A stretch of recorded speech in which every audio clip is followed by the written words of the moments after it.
My name is Evan Keller, one of the owners of Enthusiast Auto Group here in Cincinnati, Ohio. We are a BMW preservation and service facility specializing in late model BMW sports cars. We've been working with Cold Jet for 5+ years using their dry ice machine on several different types of applications, but predominantly to clean the undercarriage of the vehicles, to preserve and remove some of that general road grime, dirt, sometimes oil and residue that can build up over time.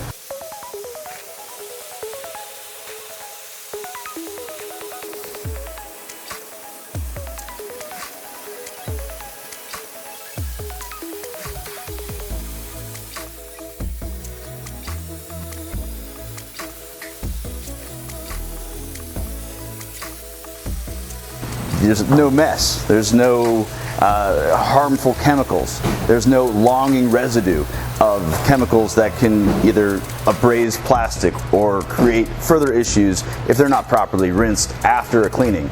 So the dry ice blasting is really the way to go for us and the preservation of our sports cars.